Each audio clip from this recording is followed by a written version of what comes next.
Bazz, Sporting Spotlight, we're back, mate. Thanks to Air Diffusion Australia, great sponsors of ours, mate. Fantastic The heat's on. sponsor, yeah. Oh, 42 days, you would have needed a good air conditioning unit from Air Diffusion Australia. And I have. You have? Of course I have. The whole house. Yeah, the whole Yeah, house. the best, aren't we? Yeah. Hey, mate, sure. before we get to Rick Darling, he's our special guest about to come on the show with Great us. player, yeah. The one day as Australia v Sri Lanka, what have you made of it? I didn't have a lot of interest in it, to be honest. I was a bit disturbed about. I did watch because I'm a, I like Cricket to watch. nuffy. I like to watch the cricket, but I was disappointed. I was disappointed in the team we picked and all that. And I know we're resting a few blokes and all that. Everything's terrific like that, but the way we played, Phil, I thought was disappointing. The way we went about it, and that's to me very un-Australian as far as the cricket goes. Yes. Because some of the shot selection was average at best. And if I was the coach, my boot would have been so sore at the end of the day from kicking blokes up the backside for the shots they played, because it was just ridiculous. And Marnus Labuschagne was the biggest culprit in that second game where Australia lost a couple of early wickets. Okay, now it's time to consolidate. Yep. Carey comes in the bat, bang, bang, bang, bang, bang. All of a sudden, Australia slightly climbed their way back on top, which is what they do. But then, all they needed was a partnership. Instead of allowing Carey just to go, Marnus Labuschagne decides to play some sort of millionaire shot, sweep off stump, gets caught in front, which is always going to happen. Challenged it as well. Like when you sit in the lounge and you go, whoop, he's out. Umpire Curtin says you're out. You're out. I mean, people do it all the time. You've never been wrong either. You can see. Yeah. You can see yourself that, mate, you're out. So anyway, he that selection and a few others, average, just average. The cricket was average in the one days. We're better than that, a lot better than that, but we were average. And with ball and bat, there you go. Is it that one where Australia's got to try some players? Of course they do. And you want to rest the players that you've got big things coming up, but it's a little bit disrespectful to Sri Lanka. And I'll preface that by saying, on the way down here to have a chat, I stopped about a dozen people, and 3 or 4 of them are into the cricket, So could you name me the team that played against Sri Lanka? Not one of them. Not one. So you and I know you got to play them. I know it's between the rock and a hard place, but did we play too many newbies? No, I just think we had to. We had to because we got a lot of injuries. We got a lot of 3 format players. Yes, guys that play all 3. Yeah. Sooner or later, you've got to give those guys a bit of a spell. Sure. All right. Well, here's a good chance. Yeah. On the Dust Bowl in Sri Lanka, no Hazelwood. That's what I'm saying. It's a tough place to play. Of course it is, mate. So it's a hard place to give a new player coming in a crack. So they picked all the spinners. Picked all the spinners, and one of them gets called for chucking. Yes. Against Sri Lanka. What? It's a little bit hard to believe. What? Murali's got 800 wickets. Welcome to playing away. Well, Muralitharan has got 800 wickets, and he threw 700 of them. And of course, we just had Bumrah from India, whose quick ball is fastest ball, and people have had a crack at me for saying this, and I don't care. He chucks them. His fast one is a bent arm. Chuck. I don't care what you say. It's a chuck. Cool, it looked a chuck to me. But, other people say, oh, no, that's his, because he's got a funny elbow. Okay, well, I can have a funny elbow too, and I could pitch for the New York Yankees. We're going to catch up with Rick Darling, of course, who opened for Australia, mate. We talk about quicks, the West Indies. He played against them, and he played against some quicks here in Australia as well. Word, it'd be interesting to get his take on whether there's a fear facing him and what it's like to open for Australia. Rick Darling, our special guest. Right, Bazz, well, we're back, mate, and we only have the selected guests, mate. Big ones. And they've got to be at the top of the tree. They do. Our next guest, mate, from Waikerie to the Australian opening batsman in a very short period of time, 20 years old when he opens for Australia. Hasn't had much time on the river, has he? The Ramco kid. The Ramco kid. We talk about Ricky Darling, our special guest. Rick, great to see you. Morning, fellas. Mate, it's hard to know where to start, mate, but Waikerie, from Waikerie to the opening batsman with the Australian cricket team at 20 years of age, that's a hell of a jump, mate. Yeah, look, it happened quite quick. I was sort of recognised as a schoolboy in one of the country teams. And from there, I sort of progressed through the schoolboys with Salisbury.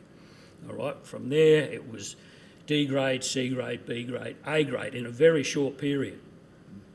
After that, we Bazz and I went to no, it was Smalley, it was your brother, that's right. Sorry, we went to play a Colts game in Perth. Now, a Colts game is basically under 23s or a second 11. Yep. All right. Fortunately, over there in Perth, I did reasonably well. I did very well, actually, under Les Favell was the manager at the time. And within a couple of weeks, with another score for Salisbury, I was in the state team. Now, that rapid rise you're talking about, the rise from D grade, B grade, C grade, up there to A grade, you're only 15 when you played A grade. Yeah, well, I was that's 15 and I couldn't have a beer with Big Clacker Clark after the game. So, look, I was probably way too young, but, I got through it all right. Oh, no problem. I'm saying that's fantastic, mate, because that's a great ride. What time did you get down to D grade at Salisbury? How old were you then? Oh, well, as I said, that all happened quite quickly from D, C, B and A. It's a matter of half a season. There you go. That's what I'm saying. That's an incredible ride. Luckily, and you know that cricket is a very hit and miss game, but luckily I performed in each grade before making A grade. Yeah. And surprisingly enough, Wayne Pryor, and we all know Wayne, he was in exactly the same boat. We started D grade, C grade, and then played our first A grade game together. Best to have him on your side. Absolutely, he was, and one of the unluckiest blokes that I know who never played for Australia. Exactly, he played World Series. Yeah. He is listed as no wickets, no games for Australia, but he played World Series. Yes, he did. In the Paco era. He did. Yeah, he which did. was a great feat. Yeah. And only because he was very respected, quick. Yes. All around the country. Probably, unfortunately for Fang, that he was in an era of Lily Thompson. There you go, Gilmore, Pascoe, and the rest of them. Who were very much entrenched in the Australian team. So, but Fang, nobody liked Fang too much. In fact, I think didn't he hit you once at Salisbury? No, don't ever say that. We might get that cut out of this interview. Because that we had a thing going where he always said that one day he was going to hit me in the head. That's what he said, right throughout his career. Even when we were roommates. One day I will get you. Yeah. And I thought, well, mate, I don't think you're quick enough. And he used to stir him up a little bit. And one day at Salisbury, I actually went to hook him. Yeah. And I snicked it on top of my own head. Oh. It went nick, bop, over the keeper's head for 4, and I'm running down, looking around, thinking, I hope the umpire saw the nick, so I get the 4. Yeah. And when I turned around, he was there in my face. And he said, I got you. I got you. I said, no, you didn't. I got myself. Yeah. You didn't hit me. And the umpire thought we were having a bit of a blue, so he came down. I told the umpire to go away because we're friends, and it was just a bit of banter between the two of us. Yes. But no, he never got me. He tried. Well, I think you were caught running down the wicket to him a couple of times, weren't you? Which is really probably not a good thing. This is why kiddies don't do drugs. This is because you don't do that to Wayne Pryor. You don't run down to him. I think the shock on his face is better than the shock on my face. Yes, when you see a batsman running. Well, Fang wouldn't hold a grudge, so he saw the really, funny side of it. Really nice fella, and quick. Yes, an unusual way to hit a 4 off your head. It is to the boundary. But does that have anything to do with the helmets coming in? No, well before helmets. I want to get to that. Same result. I think if you nick it on top of your helmet, it goes before. I think so. I still think it's off the bat. A bit smarter to do it with the helmet. Well, that's all it was. I'm saying. And do you know the funny thing about that was when I did hit it, Phil, and it hit me on the head, I didn't feel a thing. It just went nick, bop, but it flew. Yeah, and Salisbury Oval being as dry, I watched it run down for 4. But I just wanted to make sure that the umpire realised I hit it rather than pay a leg by. What I've noticed in this interview so far, when you said that to Rick, he wasn't surprised at all that it hit you on the head and you didn't feel it. That's right. You guys clearly play too much cricket together, mate. Very, very much so. Hey, Rick, I want to get back to your time with the Redbacks, mate, and World Series cricket coming in, because you had to transition through that period. But there's always that, and I just want to touch on the Australian stuff for a moment, that moment when you get selected into the Australian team now. It's a big story and interviews going everywhere, mate. Am I right in saying that you were skiing somewhere and your dad pulled up in the ute and had to yell across the river? It's not how you expect to get announced into the Australian team, is it? That's right. Well, back then there was no mobile phones or anything like that. So Dad was listening to, I don't know, the selection must have been on the radio. I was down the river skiing as I did whenever I could.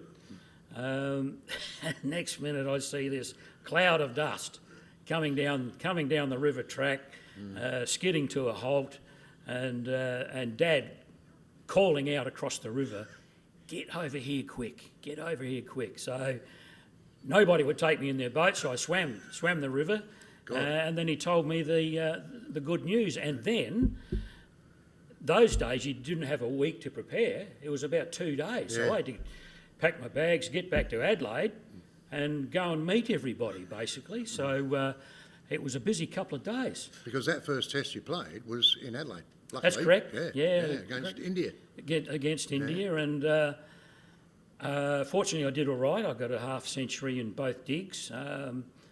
But the same team there was the same team to go to the West Indies only 2 days after the test finished. After the test, yeah. Yeah, so, and for a country kid who's never been virtually interstate, to go over to the West Indies was, a real buzz. But and face the West Indies attack at that stage, which were rather quick. Let's talk about that just for a minute. Who are you facing? The West Indies at that time? The West Indies had their big five. The Fab Five. The Fab Five. Now, who was it? It was Holding, Marshall, Roberts, Garner, Croft. Yeah. A couple of slow bowlers. Yeah. Was it scary? I mean, again, we've got to go back and the listeners need to understand no helmets at that time. Yeah. So 20 years old, other side of the world, the fastest bowlers, the Fab Five, probably Lilly and Thompson, the other two in there at that stage. Yeah. And you go, wow. I just can't imagine what it's like standing there going, here we go. Bring it on. Interesting. Bring it on. The Barry Curtin approach. Bit of lip from you, wasn't it, Rick? Quiet as a mouse. Yeah, I would have thought. Quiet as a mouse. I've lost the question now. No, facing those five. Facing those First five. time. You're bulletproof. When you're 20, you're bulletproof, and you don't care, who's this bloke type of thing, and you just don't care. Yeah, that's right. But you're probably more scared of losing your wicket than you are of getting hurt. Yeah. And that happened quite quick on a number of occasions. Before, I think it was the fourth test, I was relegated to 12th man. But yeah, for a 20-year-old to sort of go through that hard knocks, if you like, was looking back was quite proud of in one respect, but then again a little bit disappointed that I didn't have a better record because of it. The first game you played against India, the first test you played, the first ball you faced, you hooked. I hooked. You hooked. I hooked. Very first ball. It was? Of your innings. You were a hooker, you're a hooker cutter, you were very, very good at both. But pre-helmet days, it's also frightening. You don't think about that because you don't believe. Well, helmets didn't exist, so who cares? You didn't think about it. Yeah, but that when you think back, you go, whoa, hang on. Even in the West Indies, mate. Yeah. Can I have a helmet, please? Yeah. Because you haven't got one, no one heard of them, and whatever. Yeah. So you just it's a brave. You just did the best you could. But getting back to that first ball I faced.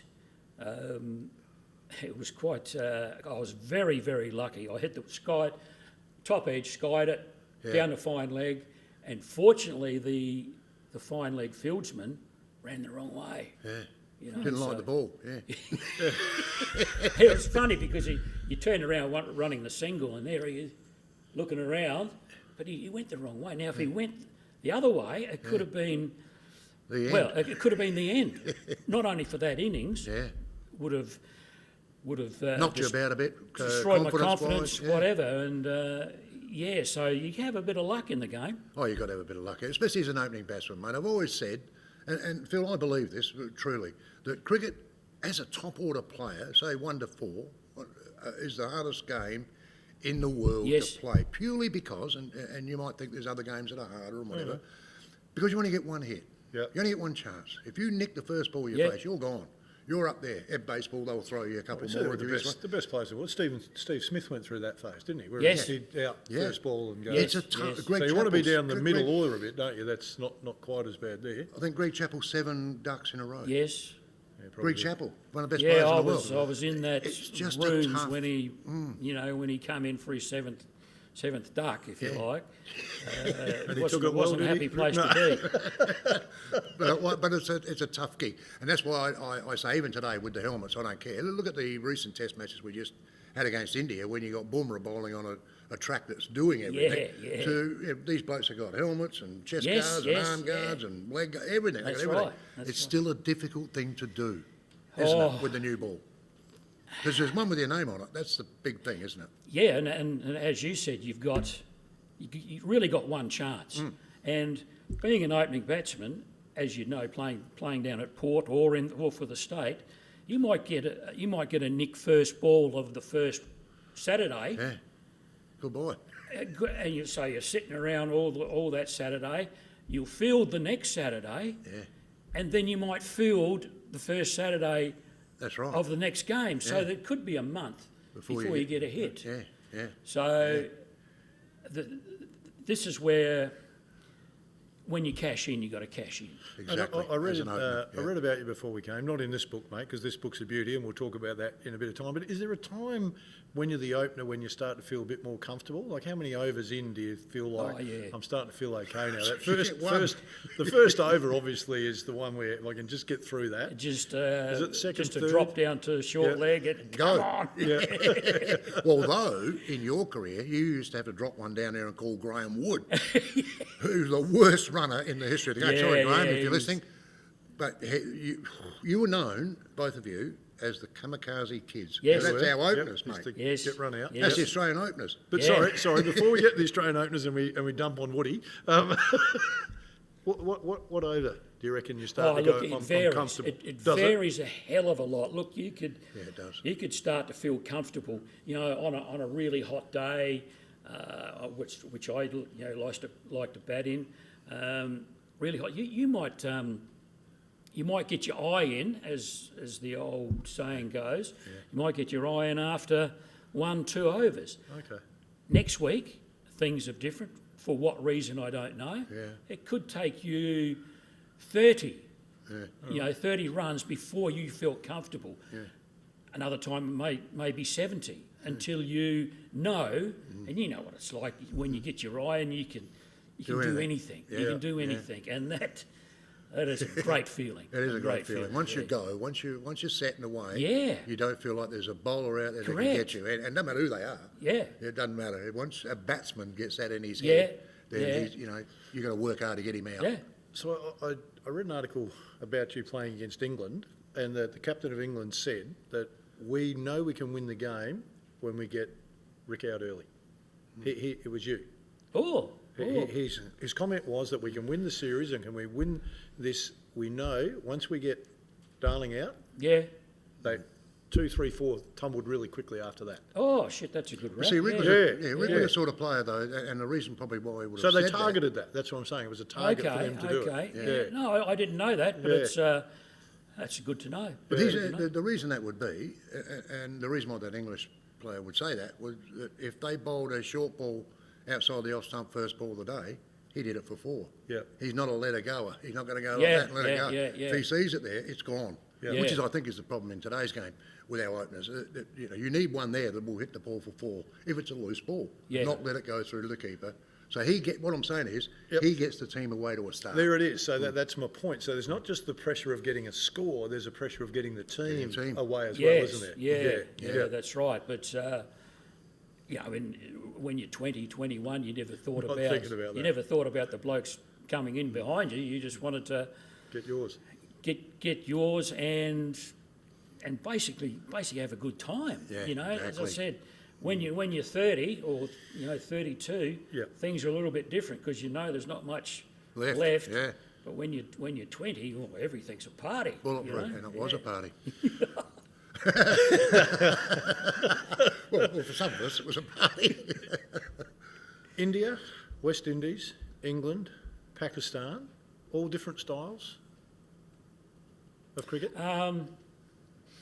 No. Oh, well, of course, the West Indies. With the Fab Five. Just a barrage. Just a barrage. India back then were more of a spinner nation. if you like. Pakistan. Which suited you, didn't it? The spin suited your style, the hooking and the... Yeah. So Pakistan, somewhere in between, they had Imran Khan. He was a left armer. Wasim Akram. Yeah, I was think. he? Yeah. Great bowler, him. Yeah, and England, of course, a traditional sort of, cricket, home of cricket. Bob Willis. Bob Willis, Botham. Sconed you, Bob? He did. Yeah. Him and a few others. He sconed you.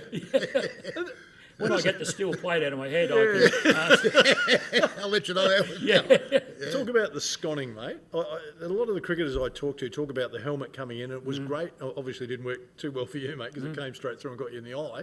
But a lot of them are saying that they felt they were better batsmen back then because their vision was clearer. They had to focus more on the ball because they didn't have the protection. Yeah. What did you find going from no helmet to helmet?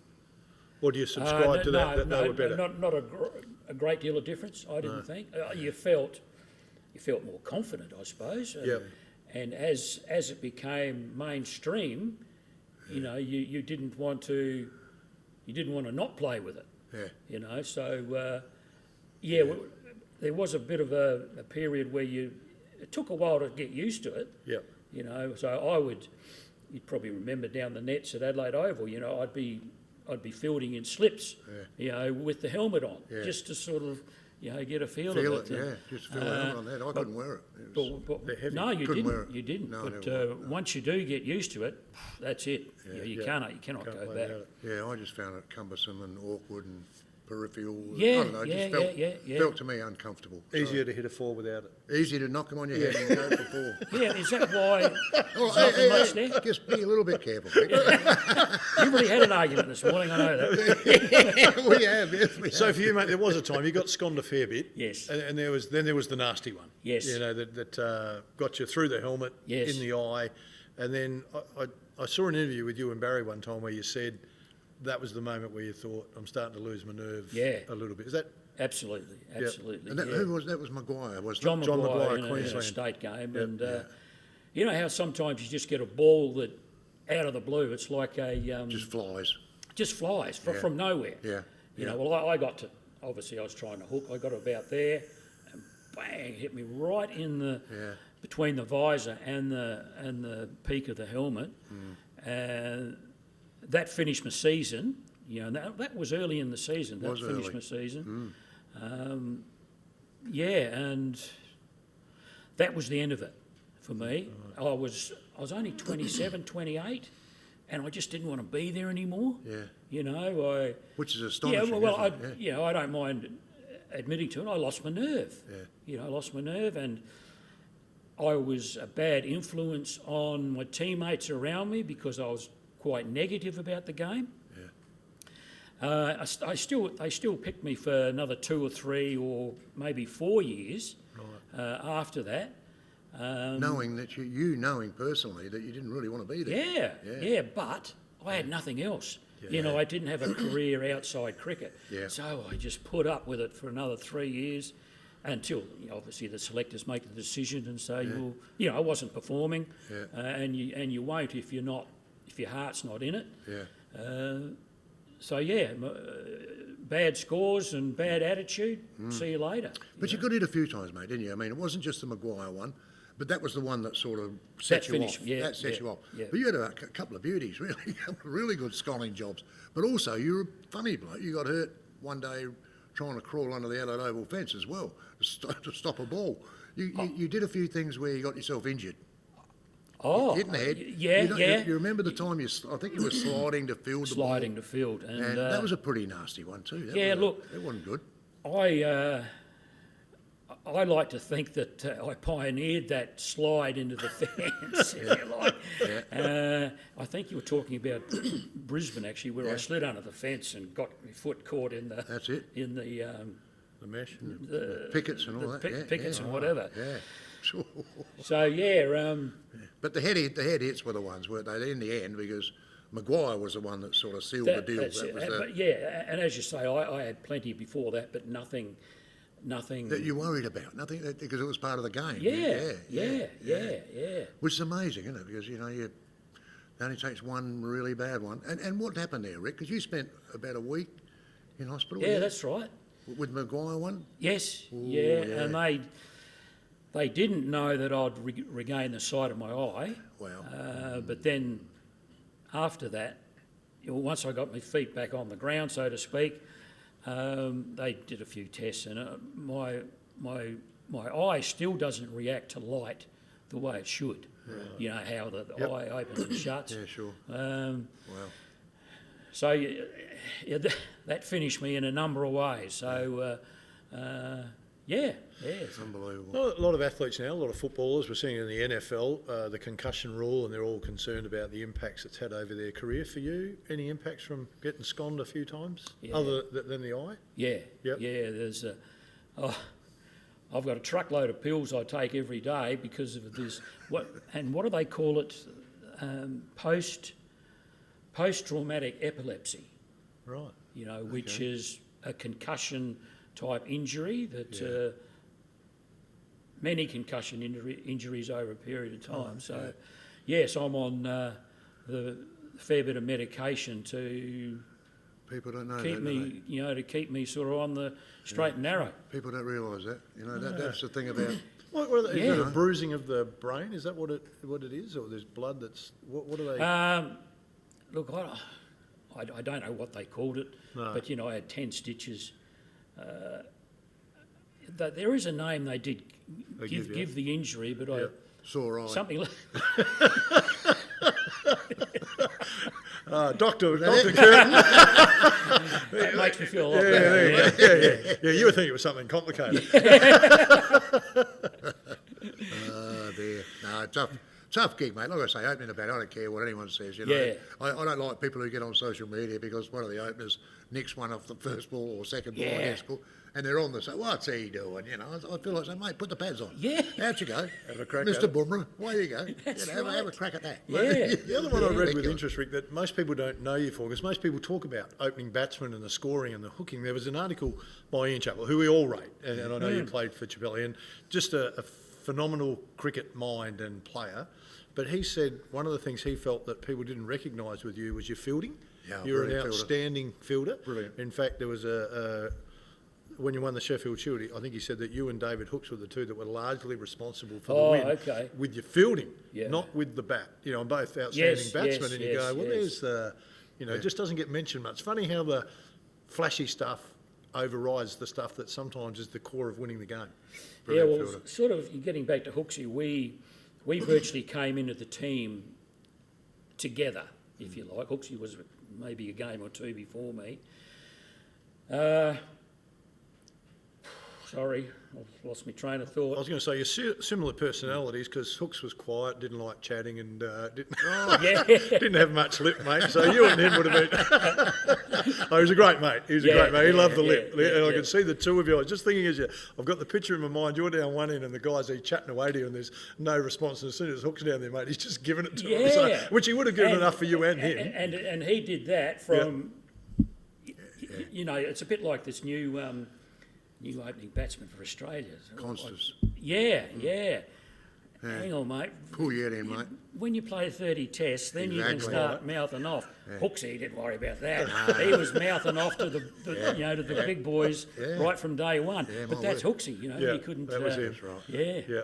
He would have been the best, wouldn't he? Would he been the best lipper? Oh, no, Ian Chappell. Ian? Oh, shit, yeah. Oh, wow. God, mate, he'd play Hooksy on a break. Really? He was... Yeah. No. Well, Chappelli was a bit more cutting. No, he was the best. He was simply the best. Don't even put anyone else in the top. Don't anywhere near him. Like, Hooksy would be number 20 compared to... Chappelli would be intimidating with his as well, though. And it didn't care who, mate. Ian had certain people that he didn't like, didn't he? Like Alan Hurst. Yeah. Didn't like Alan Hurst. Yeah. Here's what Ian would do. I'm batting with him at the other end. Hurst is running into bowl. He's quick. He's very quick. He's running into bowl on the Adelaide Oval, and Ian is standing in his crease, yelling out to him as he's coming in, "Come on, bounce me. Come on, bounce me, you dick." And I'm up there and go, "Oh." Can you say that when you're facing him, mate? You know, pull back. But that's what he was like. Yeah. I'll tell you how cheeky Ian was, if you don't mind me. doing this. In Melbourne one day, he, for some reason, wasn't at first step, he was just in a short gully in there, around there. And a guy ran one off the face of the bat, might have been yellow, to Ian, and he just went to pick it up and it fumbled a little bit out of his hand. No run or anything like that, but it just fumbled out of his hand. So the crowd gave it to him, which they did in every state, didn't they? Always got into Ian. So they gave it to him, booed him for that little bit of a fumble. Every single ball for the rest of the day, he did the same thing. Fake the fumble. Fake the fumble. Yeah, and they boo. You know, that's what he was like. I loved him. I remember Ian, and it's virtually along the same lines. I was playing a Shield game in Perth. I was probably my first or second game.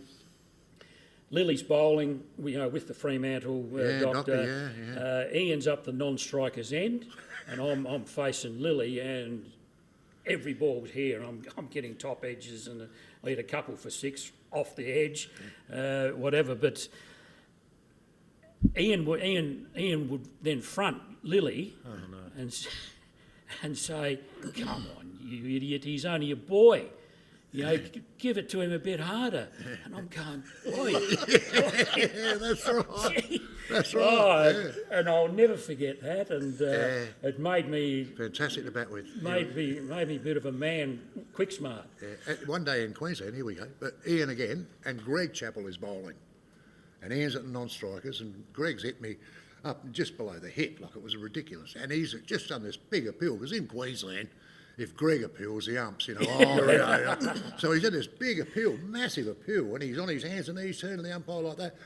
And Ian's back there, he goes, "Turn that up." I go, "What are you doing? What are you talking about?" And then Greg starts back at him. Yeah. And they're both at it. They're both having a real crack at each other, and I'm waiting for the ump to go, like, what am I doing here? But that's what he was like, mate. He didn't care. He didn't care who it was, where he was, or whatever. But a great skipper, and you were part of the 76-7 Shield side. That we 75-6, was it? Oh, I don't know, mate. It's a long time ago, isn't it? It is, yeah. But I remember you walking Shield in the team. door. Yeah, I remember you walking in the door.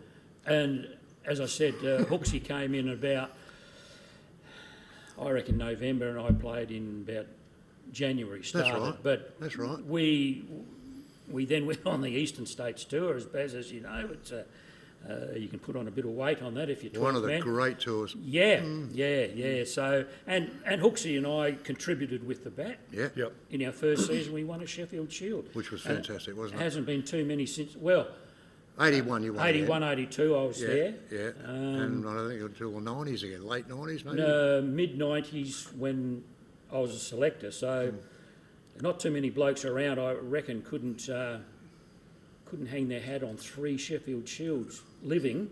South Australians, mind you. Yeah. South Australians. Yeah, that makes it even tougher. Makes it even tougher because, they used to like to bring in the interstaters, didn't they, every now and then, because they couldn't get a game in their own state, which annoyed the crap out of me. But hasn't worked all that well lately. Let's talk about your book, mate. Bush to Buckingham Palace, Waikerie to Buckingham Palace, mate.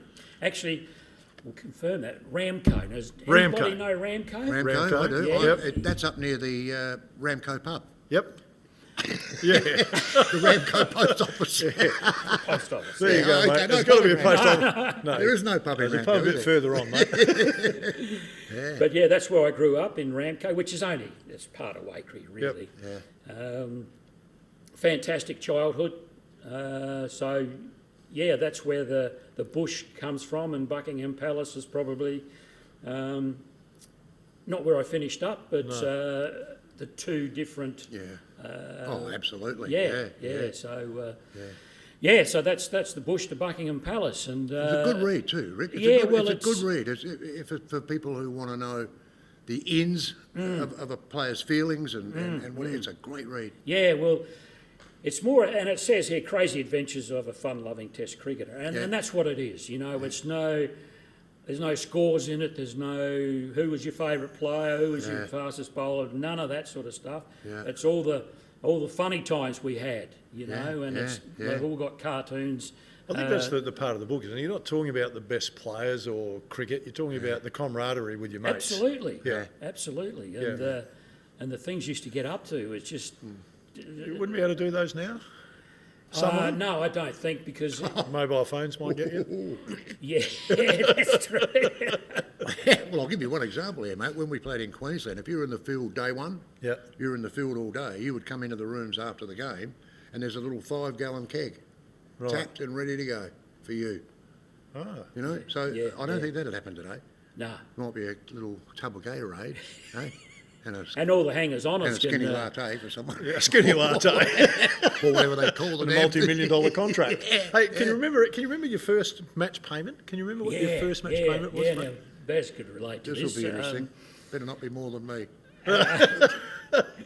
We, Darby Munn or Darby. Neil Blundell, Yeah. used to waddle into the rooms end of the last day, hand us a little pay packet. That's it. You'd open up the pay packet, and in there would be 24 $16. 20, well, really? It would be $20. We got but $30 less $4 tax.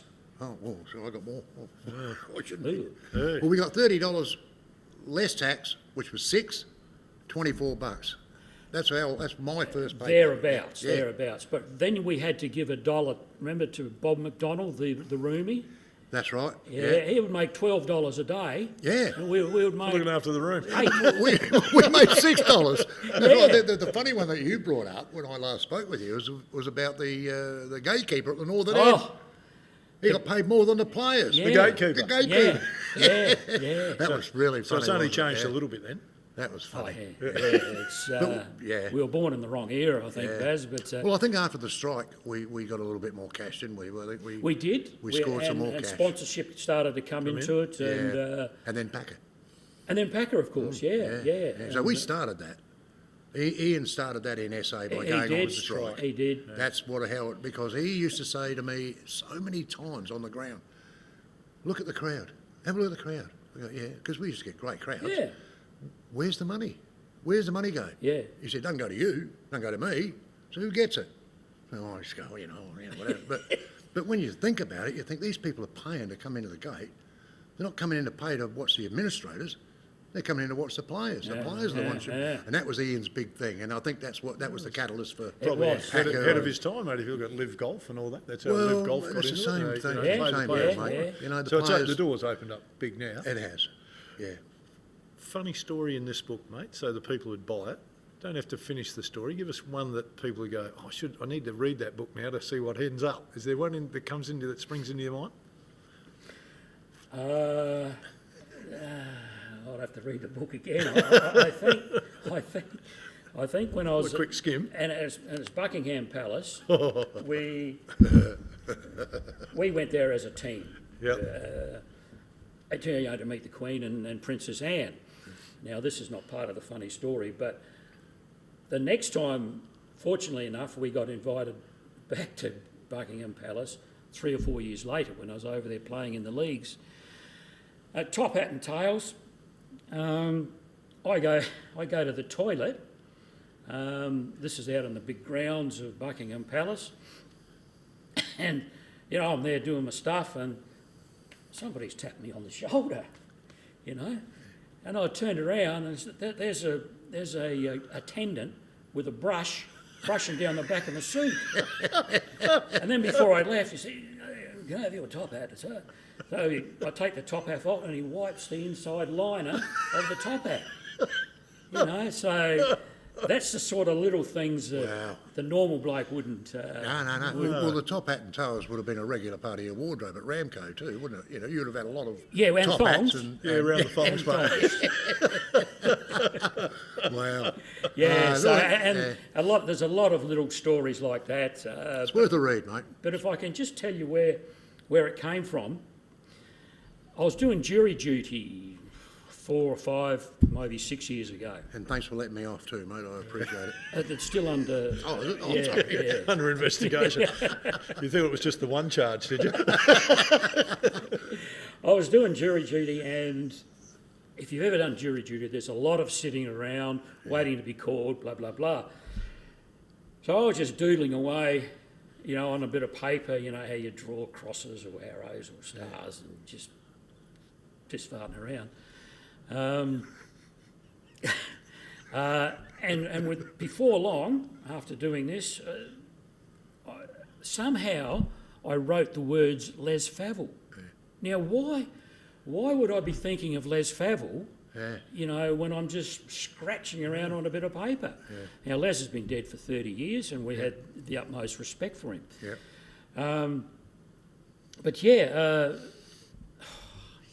Forgot it. So you started doodling, and it turns into a book. Yeah. I said, how can the word Les Favell turn into a book? And then I realised, well, shit, I reckon I can write a bit of a story on Les. So I started doodling away again, and before long I had a full-step page on Les, and I thought, hang on, perhaps I can broaden this a little bit and put out all the funny things or interesting things that happened, and there it is. Yeah, so that's where that sort of originated from. So, and you can get it where? Where's the book sold, mate? The best place to go is Ryan Publishing in Melbourne. Yep. Give him or their office a ring, and they'll send you one straight out. Wow. So, Okay. Get on the computer.